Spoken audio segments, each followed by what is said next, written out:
Okay, well, hello, Western Burt followers. This is our first ever Facebook Live. We had some technical issues last week, but we think we've sorted them out. My name is Alison, and I'm the Marketing Support Officer here at Western Burt Arboretum. And joining me tonight is our Tree Collections Manager, Andy Bryce, and our Learning and Participation Manager, Ben Oliver. So the purpose of this live event is to engage with you and to answer any questions you might have about the Silkwood project and the felling of ash trees due to Calara Ash Dieback. So I'm going to start with a bit of a general overview, and then we'll move to answering some of the questions that you have a bit later on. So as a very brief overview, the Silkwood project is our response to Calara Ash Dieback. So Calara Ash Dieback is a fungal disease that is affecting ash trees across Europe. And the disease blocks the water transport system, and it causes the tree to fail and the crown of the tree to essentially die back, hence its name. So Calara Ash Dieback is spread by fungal spores on the wind. So there's nothing that we could have done about it arriving at Western Burt and affecting our ash trees here. So it was first discovered in Europe in 1992. It was then discovered in the UK in 2012, and then we discovered it here at Western Burt in 2015. So for 6 years, we have been monitoring the development of Calara Ash Dieback, and we've been looking for trees that are showing tolerance to the disease. And these trees are not going to be felled. And we'll continue to monitor and share knowledge of these trees with other woodland managers and experts. So we kind of reached this pivotal moment in our ash management plan, and it does involve a lot of felling of a large amount of ash trees. And although this is a drastic measure, it is a necessary one. So we're going to hopefully be talking to you a bit more about what's happening at the moment, but this is to create a more resilient woodland. And so we have Silkwood still here for future generations to enjoy. So it's really necessary that we do this important work. So I'm going to hand over to Andy, and he's going to talk a little bit more about this next phase. And then we'll move over to Ben, who's going to talk about our future plans and what we're going to do in the kind of replanting phase. So I'm going to do my best to try and look out for any questions and try and answer them at the same time. So if I seem a little bit in and out of it, that's why. So anyway, I'm going to hand over to Andy to explain the felling phase.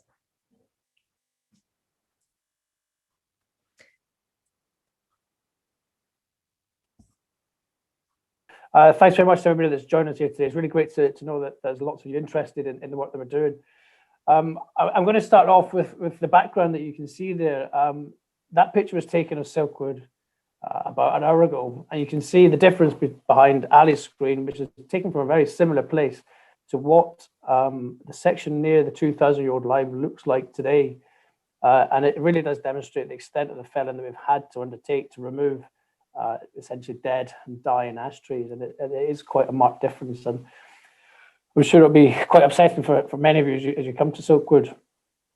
But the reason behind it, as Ali says, is we've had to take this work because the extent of ash dieback across not just Western Burt, but the whole of the county, the whole of UK, Europe, etc., is devastating. We're looking at about an 80% infection rate across 95% of the ash woodlands in Silkwood. So we're at a stage now where we cannot leave this any longer, both the purpose of replanting, but also the safety of the visitors that we have coming to the Arboretum. We're very excited, though, that we're able to make such a significant change to ensure the future of the Silkwood. And we have done work in the past to retain the woodland.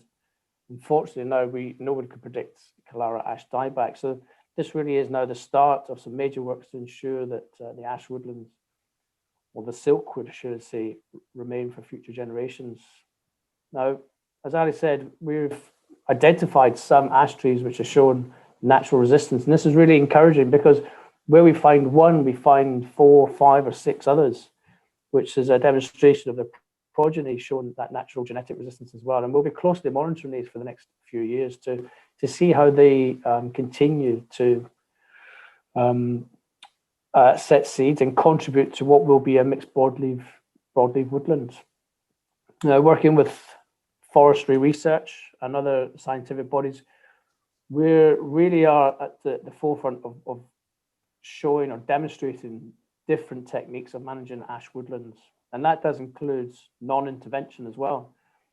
And this is something that we're actually incorporating into our woodland management plan, where there's very little risk to the public from dead wood and dead trees, and where the percentage of ash within the woodland is really quite small. We're doing nothing, and that allows us to actually see what Mother Nature would do. Now, as a powerful beast, she's able to evolve and adapt and change, and it's important that we understand what would happen in a natural situation if we didn't get involved. So we'll be continuing to monitor that as well. Ali, has there been any questions that we can help answer? We've had one question asking how long the work's going to take. Okay, so the work started on Monday, and we envisage it to take 3 to 4 weeks, which means that Silkwood, so west of Broad Drive, unfortunately will be closed off during that whole time. But as soon as we can open it up, we will.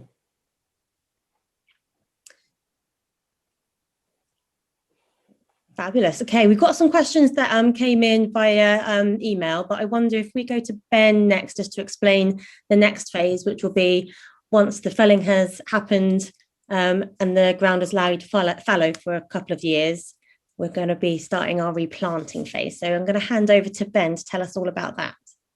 Yes, so I look after sort of the, I suppose, the learning and participation side, and as Andy said, although obviously, as you can see behind him, at the moment it is quite a shocking sort of initial picture.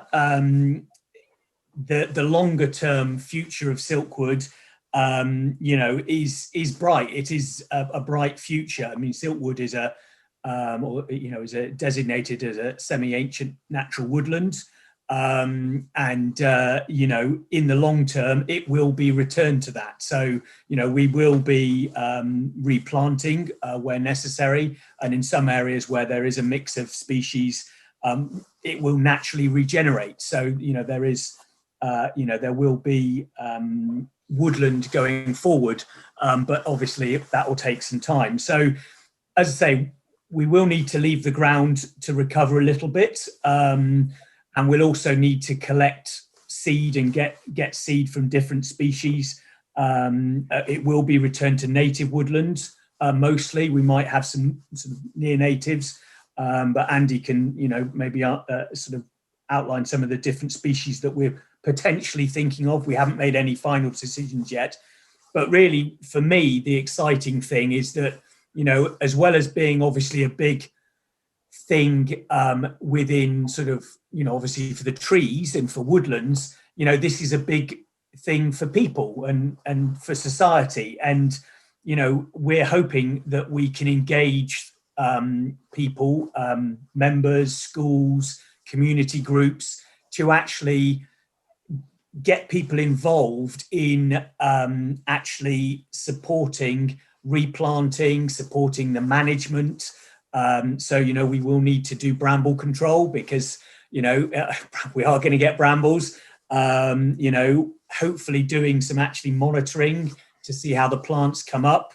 We're hoping to do some sort of testing of cardboard tubes for tree protection instead of plastic. So, there's hopefully going to be some really exciting community engagement that we can do as part of this project, and use that really as a jumping off point to engage people in the bigger story of Silkwood, which is really going to be really exciting over the next 3, 4, 5, 10 years. So it's a great opportunity. So David Penn asked questions about member planting. So that's certainly something that we definitely will hope to do. We don't often have opportunities to allow people to, plant trees because obviously our collection, there's a very specific way of planting, and our specimen trees are quite precious. and quite rare, a lot of them. Whereas obviously we're going to have a lot of trees that need planting. So, you know, the area behind Andy in that picture, that's where we've sort of identified potentially we can, you know, get people involved. So it's really exciting. So Andy, I don't know whether you want to say about potentially what species we might plant. I will do in a second. I just want to go back to a point that you made earlier on there, Ben, about bramble control and ensuring that we have to maintain the new plantings and weeds. One of the reasons that we have to start felling actually is if we don't fell and the trees remain upright and dead, it allows a lot more light through to the woodland floor, which means the brambles take over, which will then suppress natural regeneration. So by felling the trees now and clearing the brambles, it allows us to kickstart the regeneration process and the planting process much quicker than what would happen, we think, naturally. So the species that we're potentially looking at, I mean, this is a huge opportunity for us to shape the future of Silkwood and retain its ecological importance. But it's possibly the last stumbling block of what we actually plant. But there are a few species that we're really excited to look at. And these have resulted from us going through the woodlands already and understanding what's already there, what was part of the Silkwood, 1,000 years ago, 100 years ago. And things have cropped up. As we all know, we've got our 2,000-year-old line, so Tilia cordata. So that will certainly feature as part of our planting palette, along with its cousin Tilia platyphilus, the broadleaf lime. Now, this is native, particularly to the southwest UK, and we think will do well across the woodland. Of course, birch will naturally regenerate as a pioneer species, potentially some alder in some wet places. Sycamore has some common attributes to ash, so it will, I'm sure, will form part of the planting palette, along with oak and possibly wild service. We simply don't we don't have an agreement on percentages and how much, but that's some of the species that will be included. Just connected to this, we've had a message from Paul just saying that when we do replant the woodland, are we planning for a different mix of species given the climate change over the next 200 plus years? Well, you hit on a very pertinent point there. We're trying to plan what might happen and plant for those species which will do well and produce a resilient woodland, but we're trying to do that now. And one thing that we will be planting, I mentioned Tilia platyphilus and Tilia cordata, the small leaf lime. We've actually been collecting on our wild seed collection trips some of these species from southern Italy and across Italy actually as well. And what then allows us to do is to introduce into the woodland some mitigation for climate change. These trees that we've collected from seed form are more accustomed to warmer, drier climates, which we could potentially have. So by putting in a small number of these southerly provenance, it allows us to monitor and mitigate for climate change. And it's very important that we do that along with a mixed species. As you can see, because we've had a pure ash stand, which, behind me, we've had to remove it all. If that was an entirely mixed broadleaf species, there would still be a lot more trees remaining. Thank you. So we've got another question from Sarah saying, why can't you just remove the sick trees and replace these, creating a mixed woodland rather than clear felling? Well, unfortunately, all these trees that have been removed from behind me are sick. As I said right at the start, we're looking at 80% above dieback across 95% of the woodlands. We have marked and retained all those healthy ash trees because, you say, they're important to retain anything that is showing genetic resistance. Okay, so we've got another question from Michael. It says, is it only ash trees that are affected? So within a woodland species, ash is the only tree which is affected by ash dieback. We have discovered it among some specimen shrub plantings. So Chiananthus virginica and two Filaria species. Now these are not very common. Obviously, we're a botanic garden. We have these, and we have found them under immense spore pressure within the collection to be affected. All these three species are within the same family as ash, which gives some reasoning why they've been infected. Obviously, they're being closely monitored by ourselves and plant health as well. But within a tree species, yeah, it is just ash. Okay, so we did go out to our followers and ask them to send us any questions they might have. So I've got a couple that were emailed in. So one is from Mike, and it says, can I use any of the wood from the branches and trunk for firewood or for woodworking? I understand twigs and leaves are infected. Any guidance and advice much appreciated. Ben, do you want to answer this one? Yeah, can do. So, I mean, yes, it's fine to use the wood for firewood. Ash is a very good firewood. Can be,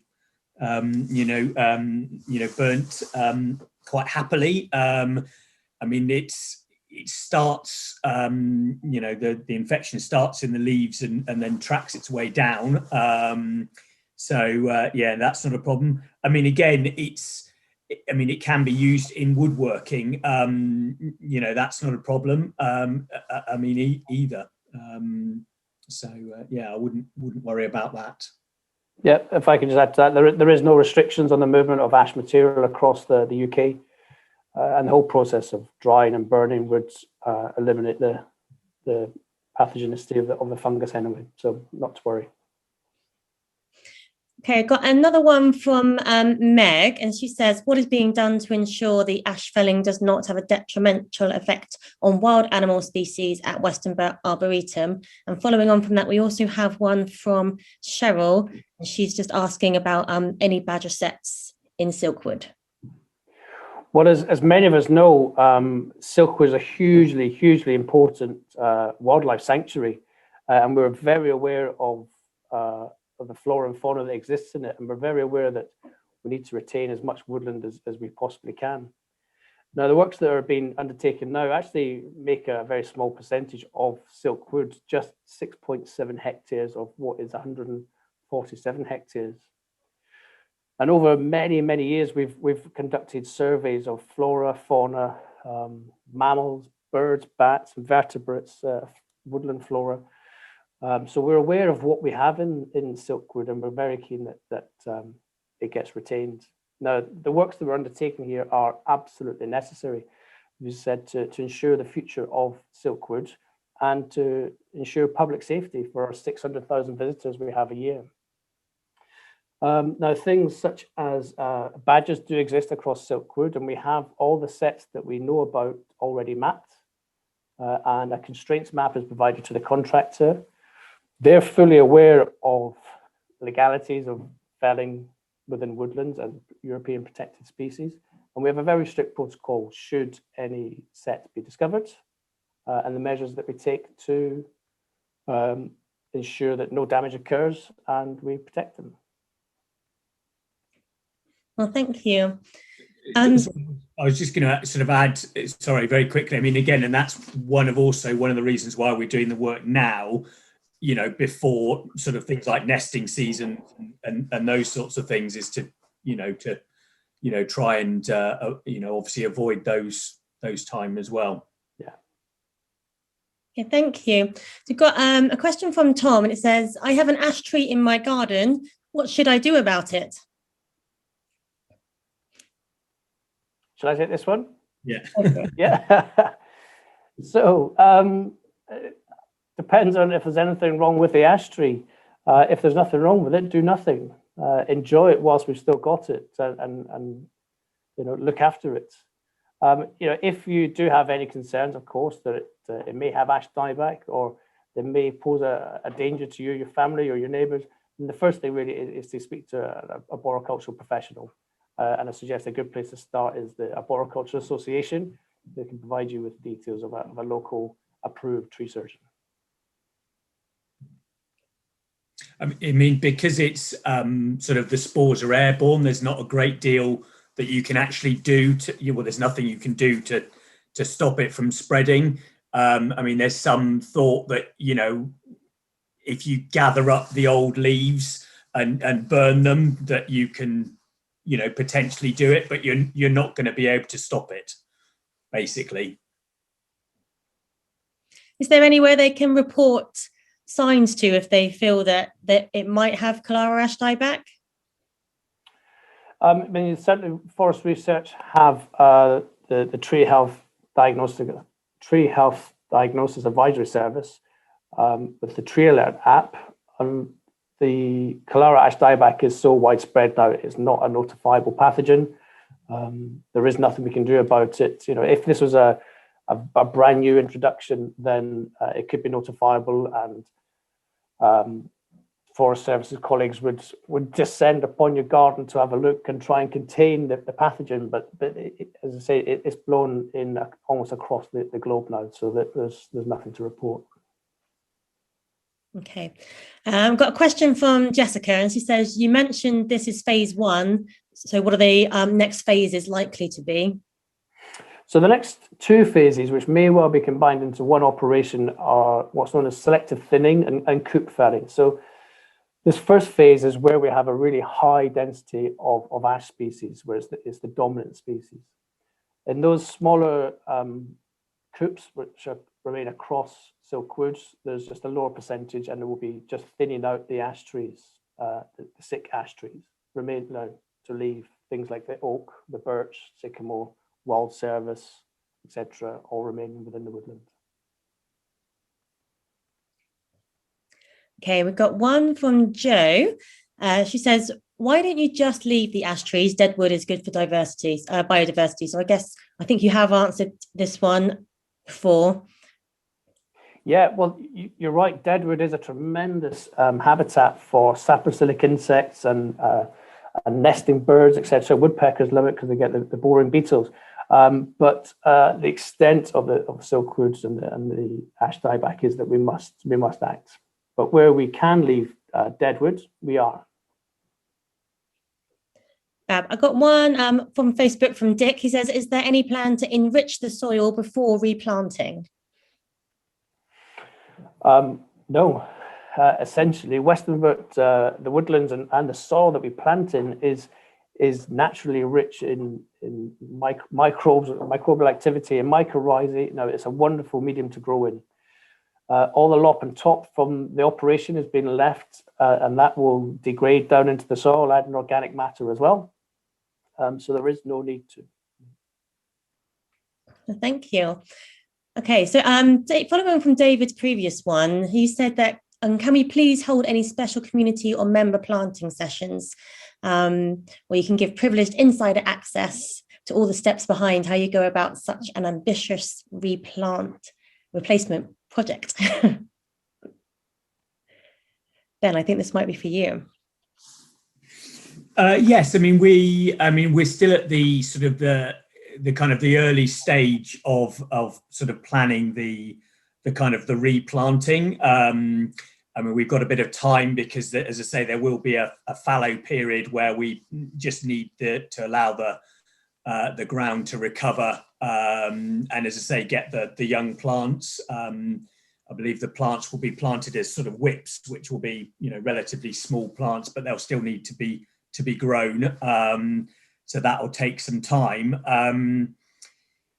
So, my team are going to be sort of sitting down and kind of working out how we do that and how we go out to sort of engage different groups in that. But certainly there will be member events, and we'll work with the Friends membership team as to how we plan those in, and certainly involve Andy and his team to kind of engage people, because we're very aware that the members are very engaged in this, and very passionate about the site, and will want to ask questions as to how we're doing things. It's been very interesting because obviously we started the works on Monday, and members of staff have been out along Broad Drive just answering any kind of customer queries. One of the most popular ones seems to be about the harvester, because they can see it in the distance, and just they're kind of asking how the harvester works. How does it take that tree, and how is the felling process? How does it happen? Well, the harvester machine and its operator are a tremendous piece of kit, and tremendously efficient, and tremendously expensive as well.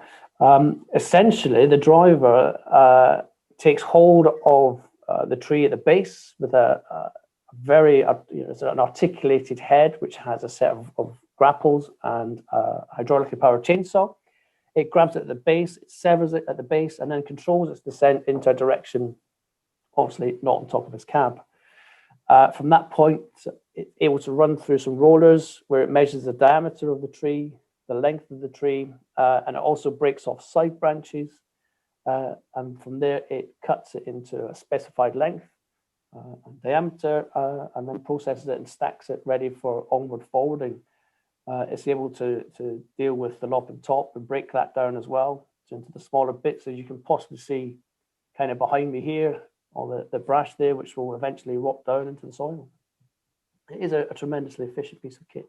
It will process one of these trees, which are 40 years old, in about 90 seconds. That's quick. Quicker than me. We've got another question here from Michael. It says, given the number of trees you are replanting, how will you ensure biosecurity? Well, I guess a simple one for that is that we are under full control of the seeds, the provenance, where it's grown, how it's grown, and when it's planted. We're in control from start to finish. And another project that's coming up is our quarantine house, which should be built within this year, all fingers crossed, which will just be an added security measure for anything that's going to be planted in the Arboretum. Yeah, so the quarantine house, I'll be honest, that's more towards our specimen planting of the wild seed collections that we make on a general annual basis. People ask us, why do we bring seeds in from abroad when there's biosecurity risks? Now, seeds are recognised as the safest method of bringing plant material in from abroad. But we also undertake, like everything, we have very strict protocols on what we collect. If we test seed when we're out abroad checking them for infestations, pathogens. When they come back, they go to forest research where they're x-rayed, looking for viability. They're also, a small percentage is destructively tested for pathogens such as phytophthora that you can't see with the naked eye. And as much as some of these plants and seeds that we bring back are extremely precious to us or maybe rare, if there's signs of pathogens, we simply destroy them. And that's where the quarantine unit comes in, because it means we can hold plants for up to 6 months whilst we monitor them. Okay, well, I don't have any more questions coming in from Facebook or any more that were emailed in. So I think on that note, we will say thank you very much to Andy and Ben for giving us that insight. So we really want to engage with you and our visitors within this project. So if you do have any more questions, please feel free to send us a message on Facebook or email into us at Westonbirt. And we'd be delighted to have a bigger conversation with you. So we'll say have a lovely evening and hope to see you soon. Many thanks, everybody. Thank you.